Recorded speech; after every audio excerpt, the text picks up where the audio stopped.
सिद्ध साहित्य के बारे में हम लोग जानकारी प्राप्त करें। सिद्धों का संबंध बौद्ध धर्म की वज्रयान शाखा से है। ये भारत के पूर्वी भाग में सक्रिय थे।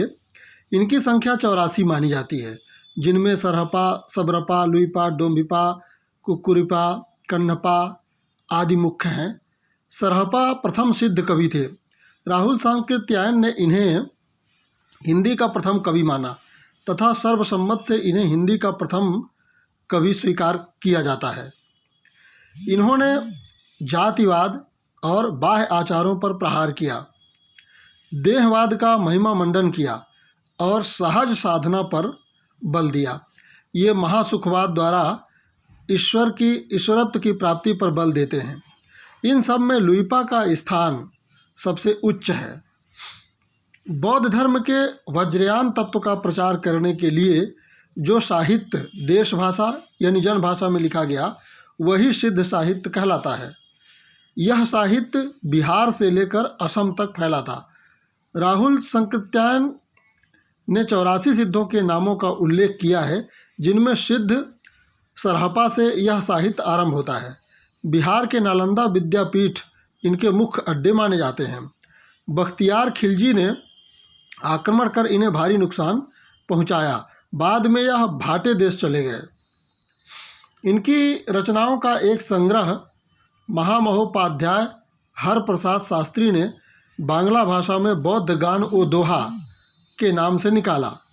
सिद्धों की भाषा में उलट बासी शैली का पूर्व रूप देखने को मिलता है।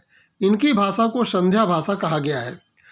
हजारी प्रसाद द्विवेदी ने सिद्ध साहित्य की प्रशंसा करते हुए लिखा है कि जो जनता तत्कालिक नरेशों की स्वेच्छाचारिता पराजय से त्रस्त होकर निराशा के गर्त में गिरी हुई थी, उनके लिए इन सिद्धों की वाणी ने संजीवनी का कार्य किया।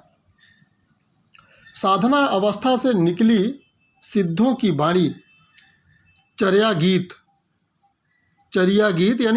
कहलाती है।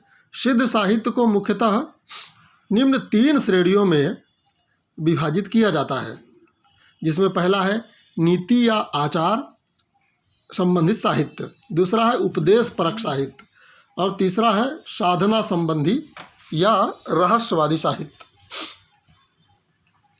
सिद्धों की साधना धर्म का विकृत रूप थी।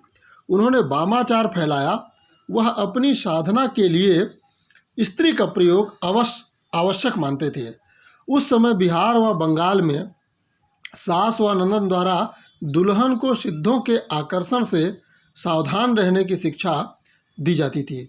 इनके साहित्य को आचार्य रामचंद्र शुक्ल ने सांप्रदायिक शिक्षा मात्र कहा, जिनका बाद में हजारी प्रसाद द्विवेदी ने खंडन किया। सिद्ध साहित्य की प्रमुख विशेषताएं हम लोग पढ़े हैं, तो इसमें हम पाते हैं कि इस साहित्य में तंत्र साधना पर अधिक बल दिया गया। साधना पद्धति में शिव शक्ति के युगल रूप की उपासना की जाती है।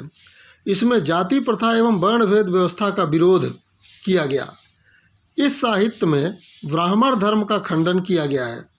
सिद्धों में पंचमकार यानी मांस, मछली, मदिरा, मुद्रा, मैथुन की दुष्प्रवृत्ति देखने को मिलती है।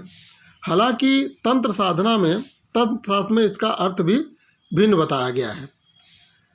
प्रमुख सिद्ध कवि व उनकी रचनाएं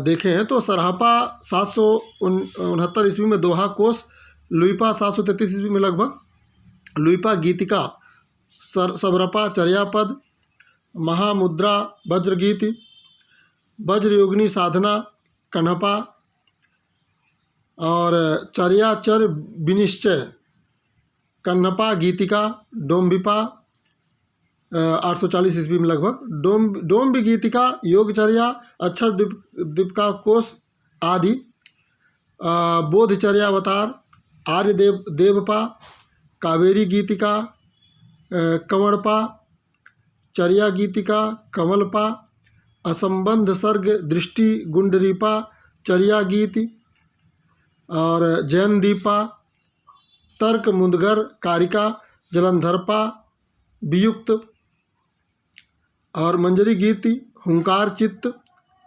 भावनाक्रम, दारिकपा, महागुहा, तत्वोपदेश, धम्मपा, सुगत, दृष्टिगीतिका, चर्या, इस तरह से इनके रचनाएं हैं उस दौर के